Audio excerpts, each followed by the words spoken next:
When well-known liberal student debater Emily Carter stepped onto the stage, she was convinced that her fierce ideology would shut down every opposing voice. What she didn't anticipate was that Barron Trump was about to deliver the most crushing reality check of her life. But before we get into it, let me know in the comments where you're watching from.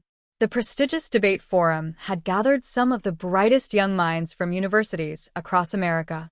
Throughout the day, the auditorium had been alive with passionate discussions. Yet, no one could have foreseen what was about to unfold during the open debate session, a segment where any student could step up to speak, and challengers could rise to oppose them.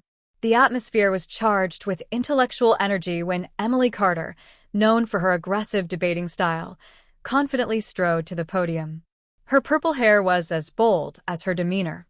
As she adjusted the microphone, a smirk played on her lips. "Fellow students," she began, her voice strong and commanding. "We're here to discuss progress, but there's a massive issue no one wants to acknowledge: the suffocating grip of outdated generations on our nation's future." A hush fell over the room. Some students shifted uncomfortably, while others leaned forward, intrigued. "Look around," Emily continued, her voice gaining intensity. "While we struggle with modern challenges, people over 50 still hold the reins of power, dictating our future. These traditionalists cling to their obsolete beliefs, their precious faith, their so-called patriotism, their rigid family structures." Scattered applause broke out, fueling her confidence. In the third row, a tall, well-dressed young man sat motionless, his face unreadable. Few had noticed Barron Trump, who had been quietly observing the debates all day. "These people," Emily's voice dripped with disdain, "these boomers who can barely use a smartphone, somehow still get to decide our future. They've had their time. It's time we admit they are holding us back from real progress." The applause swelled, drowning out murmurs of dissent. Emily's eyes gleamed with triumph as she prepared to drop her most controversial point yet. "What we need," she declared, her voice rising with conviction, "is an age limit on political participation. Why should someone who won't live to see the consequences of their choices have any say in our future?" The crowd erupted. Some students stood, cheering her on. These people, with their obsession with God and guns, their Make America Great Again nostalgia. She made air quotes mockingly. "They're dinosaurs. Their America is dead, and it's time we bury it." The room was electrified, Emily feeding off the energy. "Family values? Traditional values?" she scoffed. "That's just coded language for resistance to progress. These people built their wealth on privilege and oppression, and now they want to lecture us on morality." In the third row, Barron Trump remained still, his jaw tightening slightly. Around him, students nodded in agreement, some even shouting their support.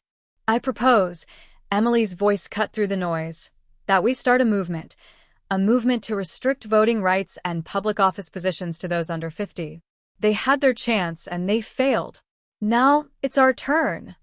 Dr. Harrison, the debate's moderator, stepped forward, concern etched on his face.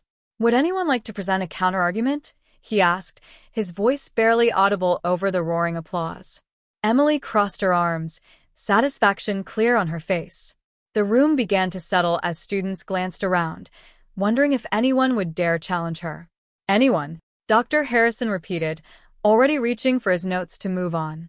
Then, a deep, clear voice cut through the silence. "I would." The room froze. Every head turned toward the speaker. Emily's smirk widened as Barron Trump rose from his seat. Well, she drawled into the microphone. "Look who decided to bless us with his opinion, Daddy's boy himself." Scattered laughter rippled through the audience, but Barron's composed expression didn't waver. As he made his way to the podium, his tall frame and immaculate suit stood in stark contrast to the casual atmosphere of the debate hall. Emily stepped aside, making an exaggerated sweeping gesture toward the mic. "Go ahead, Donald's pet," she sneered. "Defend your boomer buddies. This should be good." Barron adjusted the microphone, his movements measured and deliberate. The audience held its breath, expecting him to falter under Emily's sharp rhetoric. Instead, he smiled. Not a smirk, but a genuine, almost sympathetic smile. Thank you for your passionate speech, Emily, he began, his voice calm and steady. But passion without wisdom? That's like a ship without a rudder, powerful, but dangerous. Emily's smile flickered. This wasn't the reaction she had expected. You speak of progress, Barron continued, but true progress isn't about tearing down those before us. It's about building upon what they've created.